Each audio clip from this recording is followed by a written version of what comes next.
So welcome to Fort King. This is where the original Fort King stood, and they rebuilt it. But originally the reason that it had to be here was because they wanted a kind of divide between the settlers who were further north and the Seminole who were further south. So before we enter the fort, this is the blacksmith shop, which would have been right outside of the fort right there. You needed a blacksmith back in these days. He'd make the horseshoes. He'd make, let's see, what else would he make? He'd make wagon wheels, horseshoes, repairs for the gunsmith, nails and hardware, which you needed to build the fort. So you needed the blacksmith. So that's his house right there. So the Seminoles would have been further south, Northerners further up north, the northern settlers. So eventually that kind of all crashed down because Andrew Jackson started wanting to move into Florida. So we started moving armies and troops down here. The Seminoles were not very happy that we were trying to relocate them. The U.S. Army was trying to relocate them. And that turned into the Second Seminole War. What really ignited it is Ocala, who was a chief. He was kidnapped, well, not kidnapped, taken, and basically punished in front of everyone. And he was not happy about that. So he killed the man who did that, and they raided and they killed a bunch of people. So this, with these big doors, this is your entrance to the fort.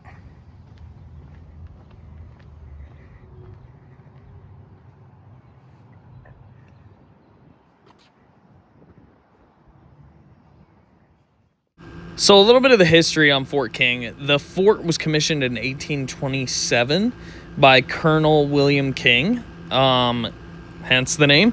He was also the governor of West Florida for a little bit as well. And not much is known about him, so he's not super important to the fort. So shortly after the U.S. won Florida from Spain, there was a treaty put forth. And that treaty basically was to relocate the natives. It offered the Seminoles about 4 million acres of land in the middle of Florida. The biggest problem with that was that this was not developed land, it was not fertile land, and the Seminoles were already living on fertile land. The problem with that is the settlers wanted that fertile land. It's 1828 now, and if the Seminoles thought it was going to get better, our new president, President Jackson, was not going to make things better at all for any native that he found.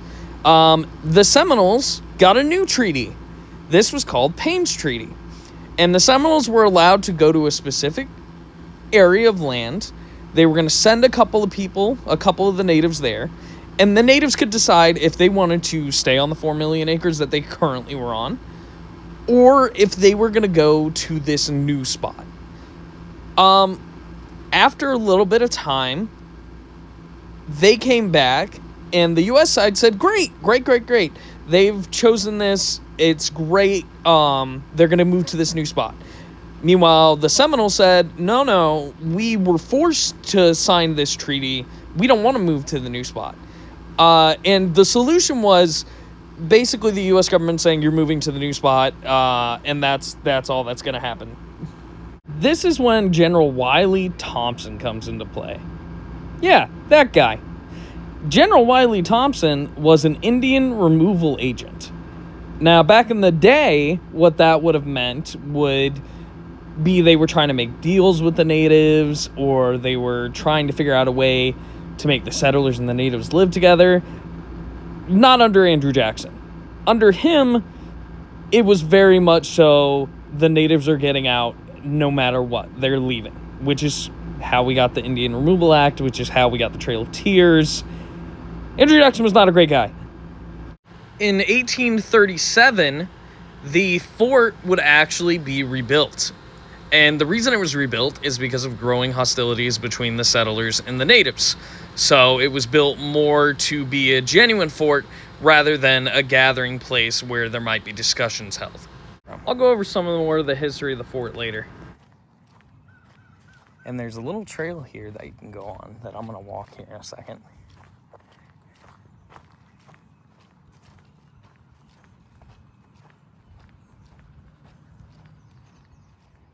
So this is a trail that's right next to the fort. And you can see here, this is kind of what you would be seeing of the fort from the natives' perspective.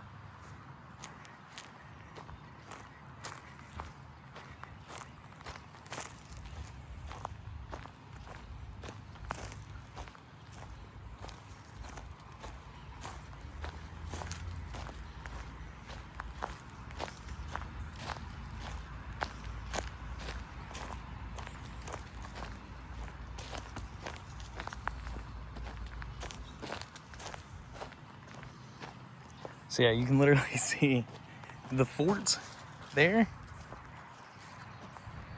Right here is the road. And it doesn't cost anything to do this. This is totally free.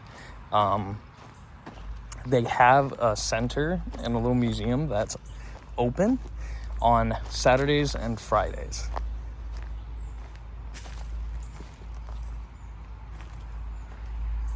So these are all the soldiers that died at Fort King, not including any of the civilians who died. Basically, this is saying in 1927, the Daughters of the American Revolution took this site to make it a cemetery site. And they put this memorial over there to commemorate all the people who died here.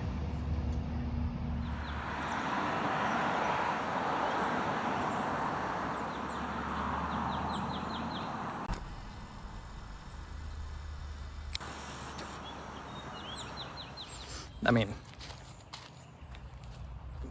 pretty good resting place. You can hear all the birds, a bunch of different squirrels running around. Now it looks like we're looping around here.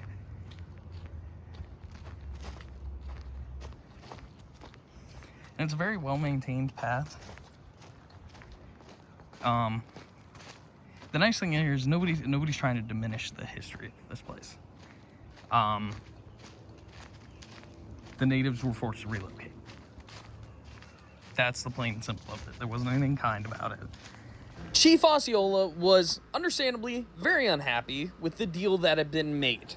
So he decided to go to General Wiley Thompson, who happened to be somewhat of a friend with Chief Osceola, and ask him if there was anything that could be done about it.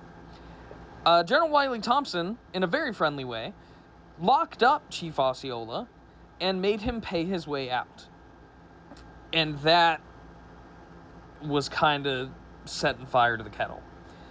I'm going to read you a eyewitness account of the Dade Massacre by the Seminole leader, and I really hope I'm getting this right, Halpater Tustenuggee, Alligator. He does say a couple of words that aren't acceptable in today. I'll try not to say them, but just so you know, we had been preparing for this for more than a year.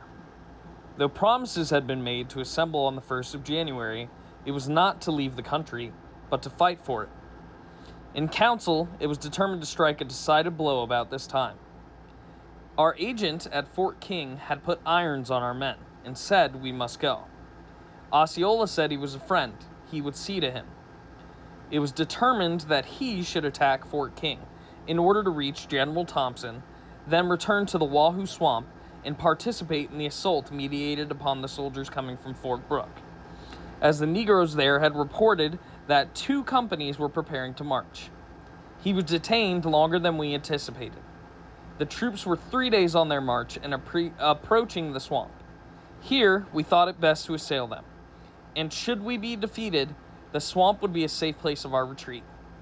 Our scouts were out from the time the soldiers left their post and reported each night their place of encampment.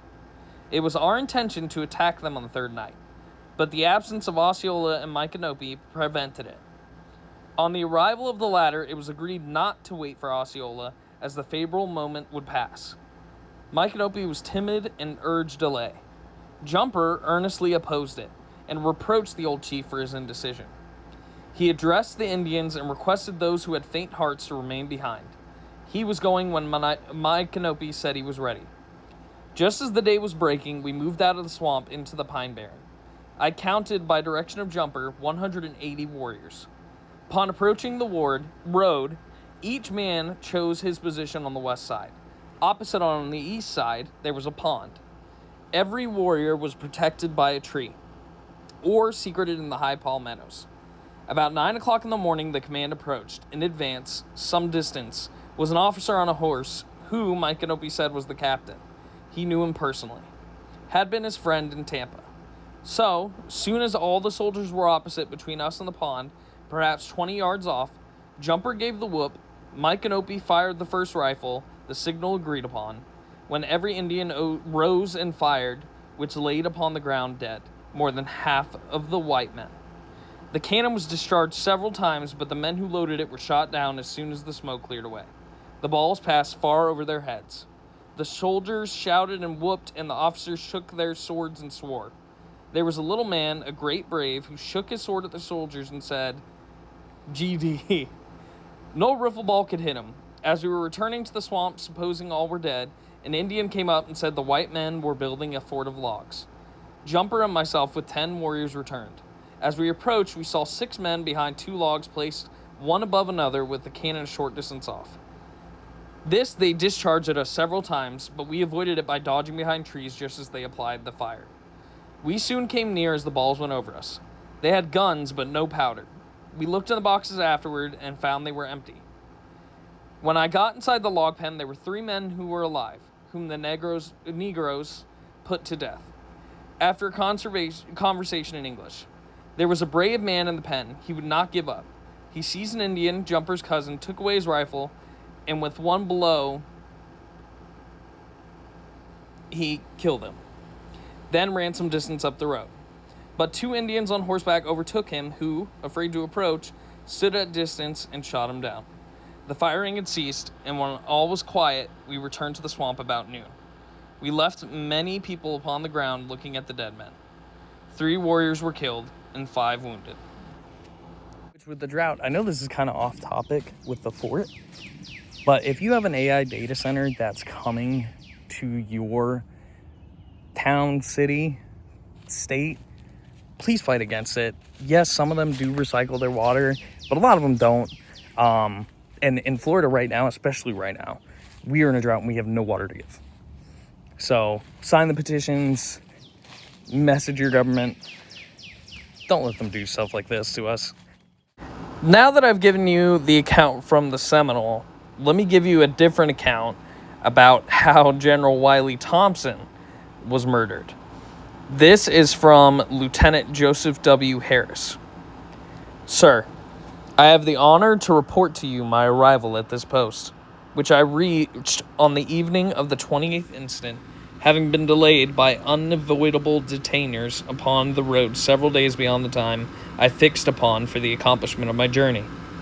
I regret that it becomes my first duty after my arrival here to be the narrator of a story, which it will be, I am sure, as painful for you to hear as it was for me, who was almost an eyewitness to the bloody deed, to relate to you. Our excellent superintendent, General Wiley Thompson, has been most cruelly murdered by a party of the hostile Indians, and with him Lieutenant Constantine Smith of the 2nd Regiment of Artillery. Erastus Rogers, the sutler of the post, together with his 2 clerks, a Mr. Hitzler and a boy called Robert. This occurred on the afternoon of the 28th instant, between 3 and 4 o'clock. The troops, with the exception of Captain Lendrum's company of the 3rd Artillery, had been withdrawn on the 26th to reinforce General Clinch at Lang Syne Plantation, preparatory to his striking a blow at the families of the Indians supposed to be concealed in the swamps and hammocks of the Withlacoochee River, with the hope of bringing on a general engagement. The departure of the detachment had rendered precaution more necessary, and all those attached to the fort or agency office about 100 yards beyond the works. The sutler had moved his goods into the fort, but was in the habit of eating his meals at his house, some 6 or 8 yards off, skirting a thick hammock to the northwest of us. His clerks ate with him. On the day of the massacre, Lieutenant Smith had dined with the general, and after dinner invited him to take a short stroll with him. They had not proceeded more than 300 yards beyond the agency office when they were fired upon by a party of Indians, who rose from ambush in the hammock within sight of the fort, and on which the sutler's house borders. The reports of the first rifles fired, the war whoop twice repeated, and after a brief space several volleys made more remote and in the quarter of Mr. Rogers' house were heard, and the smoke of firing seen at the fort. Upon the first alarm, Captain Landrum drew in his men, who were for the most part busily engaged without the pickets, securing and strengthening the defenses, expecting an assault from the hammock immediately fronting and flanking the fort, and not then knowing the absence of General Thompson and the others, thinking the firing was but feint to draw him out to be cut off. Shortly, however, the fact was made known to him, and about that same time several whites and colored people who had escaped from the sutler's house came running in and apprised Captain Landrum that Mr. Rogers, his clerks, and themselves had been surprised at dinner, and that the three former had, in all probability, fallen into the hands of the Indians. It was at this moment that Lieutenant Colonel Crane of the Army and myself, with an escort of 6 mounted militia upon jaded horses, arrived at the fort, by the rear of the hammock from which the ambush arose. A command was instantly dispatched to succor and pursue, if not too late, but the butchery had been as brief as it was complete, and the last whoop that had been heard was the signal for a retreat, and the savage perpetrators were already beyond the reach of our small force. The bodies of General Thompson, Lieutenant Smith, and Mr. Kitzler were soon found and brought in. Those of the others were only discovered this morning. That of General Thompson was perforated with 14 bullets and a deep knife wound into the right breast. Those of Lieutenant Smith and Mr. Kitzler had each received 2 bullets, and the head of the latter was so broken that bad things had happened. Mr. Rogers and both of the boys were unfortunately killed. The remains of those unfortunates were decently and properly interred today. 2 express soldiers were dispatched upon fresh horses on the evening of this horrid tragedy with tidings of it to General Clinch.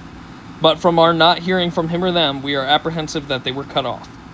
We are also exceedingly anxious for the fate of the 2 companies which had been ordered up from Fort Brooke, and which should have been so a week ago, all of whom we can learn nothing.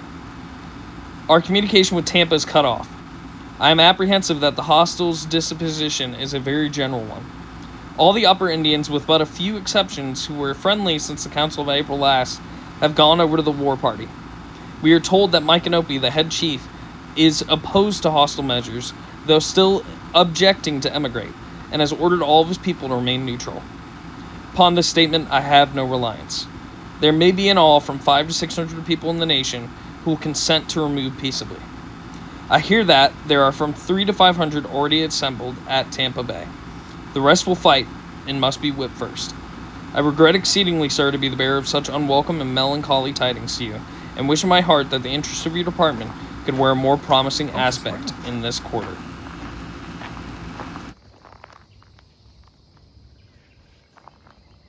So this is saying that the reason the fort is where it is they needed a spring. Right here.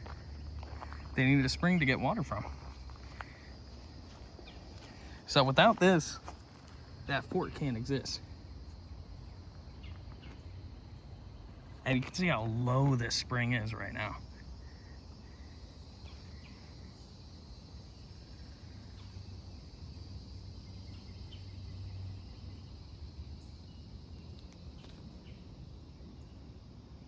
You can see all this mud. That's where all the different animals have been coming to try and get water. There's just not a whole lot of water here right now.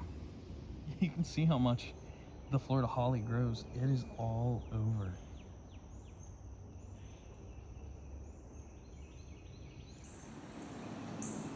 Look who I found gliding past.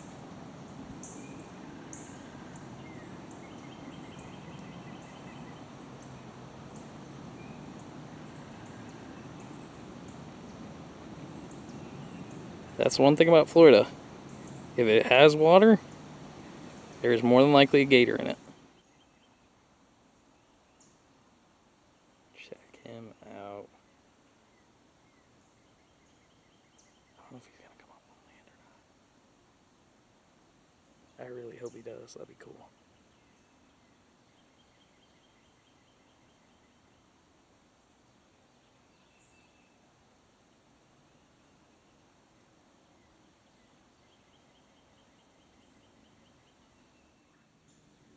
Can't tell what he's gotten into, but I saw him eating.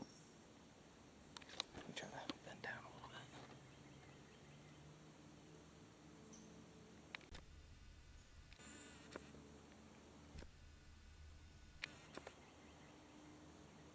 Try to find a different angle.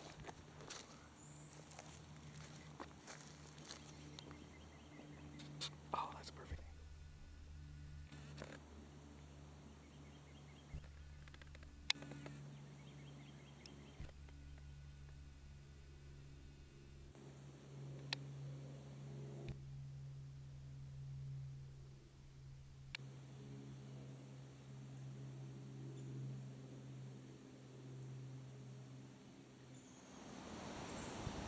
There's also 2 turtles.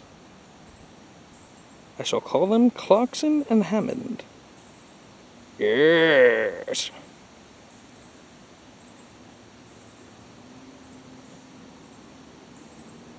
And right over there, he's still hanging out, which I think he is. There's our gator. Pretty cool little gator. I guess he's probably somewhere around like 4 to 5 feet. But, yeah. So I'm guessing when the settlers first got here, or at least the people who were coming to the fort when they first got here, this water was probably all the way up to the rim there.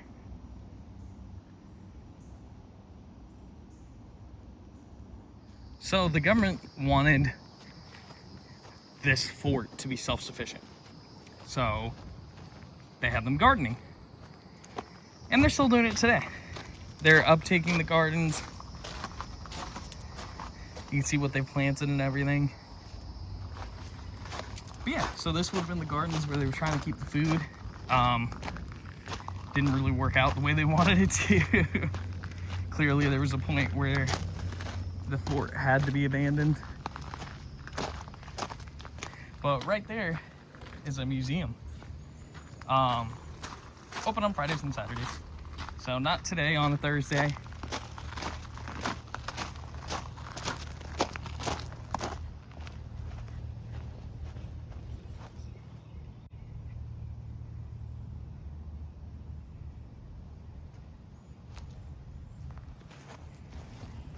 So if you're wondering if this story had a happy ending at all, it really didn't. Most of the Seminole were either eradicated or were driven further north. There were about 200 Seminole left, and they were thankfully able to escape to the wetlands.